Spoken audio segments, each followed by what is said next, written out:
চলছে সংযমের মাস পবিত্র মাহে রমজান। অপরদিকে দেশব্যাপী করোনা সংক্রমণ বেড়ে যাওয়ায় এপ্রিলের প্রথম সপ্তাহ থেকে লকডাউন ঘোষণা করেছে সরকার। এই পরিস্থিতিতে কাজ হারিয়ে নিম্ন আয়ের লোকজন ও ছিন্নমূল মানুষ অসহায় অবস্থায় দিনাতিপাত করছেন। দেশের এই ক্রান্তিলগ্নে রমজান মাসের শুরুর দিন থেকেই নিজ নির্বাচন এলাকা সবুজবাগ থানাধীন 4টি ওয়ার্ডের সর্বস্তরের মুসলিম জনসাধারণের মাঝে মাসব্যাপী ইফতার সামগ্রী বিতরণের উদ্যোগ নিয়ে ধারাবাহিকভাবে বিতরণ করে যাচ্ছেন ঢাকা দক্ষিণ সিটি কর্পোরেশনের 5 নং ওয়ার্ড কাউন্সিলর ও সবুজবাগ থানা আওয়ামী লীগের সাধারণ সম্পাদক লায়ন চিত্তরঞ্জন দাস। এছাড়াও বিভিন্ন মানবিক সংগঠনের মাধ্যমে শহরের বিভিন্ন এলাকায় পথচারী ও হতদরিদ্রের মাঝে ইফতার সামগ্রী প্রদান করছেন তিনি। সুষ্ঠুভাবে এই কার্যক্রম পরিচালনার জন্য বিশেষ পরিষেবক টিম গঠন করে প্রতিদিন ইফতার বিতরণের এ কর্মসূচি চালিয়ে যাচ্ছেন এই জনবান্ধব কাউন্সিলর। এরই ধারাবাহিকতায় আজ 25তম রমজানে পথশিশু, হতদরিদ্র ও নিম্ন আয়ের মানুষের মাঝে পৌঁছে দেওয়ার উদ্দেশ্যে মানবিক সংগঠন অক্ষর ফাউন্ডেশনের সদস্যদের হাতে ইফতার প্যাকেট তুলে দেওয়া হয়। এ সময় ইফতার বিতরণের জন্য গঠিত পরিষেবক দলের সদস্যগণ সরেজমিন উপস্থিত থেকে বিতরণ কাজে সহযোগিতা করেন। এছাড়াও বিকেলে উত্তর বাসাবোতে পথশিশু ও নিম্ন আয়ের মানুষের বাড়িতে ইফতারের প্যাকেট পৌঁছে দেওয়া হয়। দেশব্যাপী চলমান লকডাউনে বিপর্যস্ত ও সংকটাপন্ন মানুষের কথা মাথায় রেখে নিজ নির্বাচনী এলাকায় খাদ্য সামগ্রী ও মাস্ক বিতরণ সহ বিভিন্ন মানবিক সেবামূলক কর্মসূচিও অব্যাহত রেখেছেন লায়ন চিত্তরঞ্জন দাস। এই ধারাবাহিকতা বজায় রাখার প্রত্যয় ব্যক্ত করে তিনি সাংবাদিকদের বলেন, সবাইকে পবিত্র রমজানের শুভেচ্ছা। আজকে মায়ের রমজানের 25তম দিন, অর্থাৎ আমরা 25তম রোজা পার করছি। আজকে আমরা 500 জন পথচারীদের মাঝে প্রথম অক্ষর ফাউন্ডেশনের সহযোগিতায় এই ইফতার বিতরণ করব।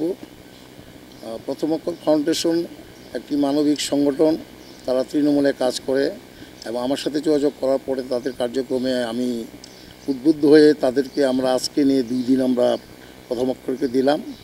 আমি এই পর্যন্ত 50,000-এর অধিক রোজদারদের মাঝে এই ইফতার বিতরণ করতে পেরে নিজকে সৌভাগ্যবান মনে করছি। আমি অত্যন্ত কৃতজ্ঞতার চিত্তে স্মরণ করছি করুণাময়কে। আমি যে আজকে মানুষের মাঝে মানুষের পাশে থাকতে পারছি সেই তৌফিক দান করায়।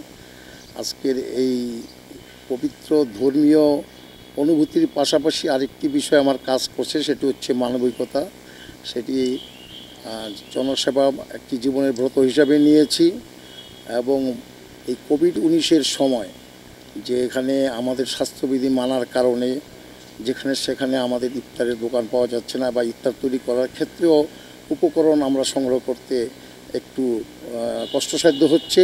পাশাপাশি যারা প্রতিদিন কর্মজীবী, যে নিত্য কর্মজীবী, যেমন রিক্সাওয়ালা, ভ্যান চালক এবং রাস্তায় যারা ছোট ছোট দোকান নিয়ে বসে, তারাও কিন্তু ওই কাজের সময়টির মধ্যে ইফতার হাতের কাছে পাচ্ছে না। বিদায় আমরা নিজেরা প্রতিদিন আমাদের বিশাল কর্মী বাহিনী, যে কর্মী বাহিনীদের প্রতি আমার কৃতজ্ঞতার বলে শেষ করা যাবে না। তারা এতটাই নিরলসভাবে পরিশ্রম করছে যে আজ পর্যন্ত আমার 25 দিনের মধ্যে কখনো তাদের বিরুদ্ধে কোনো অভিযোগ আমি পাইনি এবং প্রতিটি মানুষের দোরগোড়ায় গিয়ে প্রান্তিক এবং আমার এই এলাকার যারা বসবাস করে প্রায় মোটামুটিভাবে আমরা সকলের কাছে দিয়ে যাচ্ছি এবং কিছু কিছু গতকালকে আমরা এই একটি ফাউন্ডেশনকে দিয়েছি, যা তারা এতিমখানায় বিতরণ করেছে। আগামীকালকে আমরা পথশিশু ফাউন্ডেশনকেও আমরা 500 জনকে রান্না করা খাবার, মোরগ পোলাও দিব। সেটা হলো কমলাপুর স্টেশন সহ আশেপাশের এলাকায় বিতরণ করা হবে।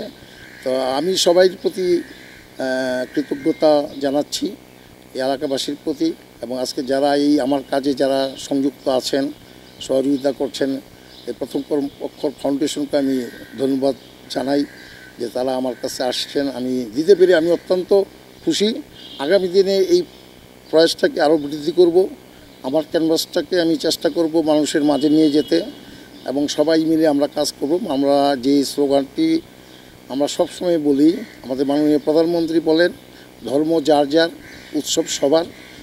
এবং আমরা যেহেতু জাতি ধর্ম বর্ণ নির্বিশেষে সকলেই আমরা বাংলাদেশে বসবাস করি, ওই যে আরেকটি স্লোগান আছে, ধর্ম যার যার, রাষ্ট্র সবার। সেই নিরিখে, সেই স্লোগানের উপরে ভিত্তি করে এবং বাংলাদেশ যে অসাম্প্রদায়িক চেতনায় রাষ্ট্র পরিচালিত হয় সেটিই কিন্তু মূল উপজীব্য আমাদের এই প্রয়াসে। আমি আবারও সকলকে ধন্যবাদ জানাচ্ছি, যারা এই ইফতার কার্যক্রমকে আমার এগিয়ে নিচ্ছে তাদেরকে, এবং যারা নিচ্ছেন তাদের প্রতি অত্যন্ত আমি আরও বেশি কৃতজ্ঞতা যে ইফতারটা তারা সময় মতো গ্রহণ করছে। সবাইকে ধন্যবাদ। জয় বাংলা, জয় বঙ্গবন্ধু।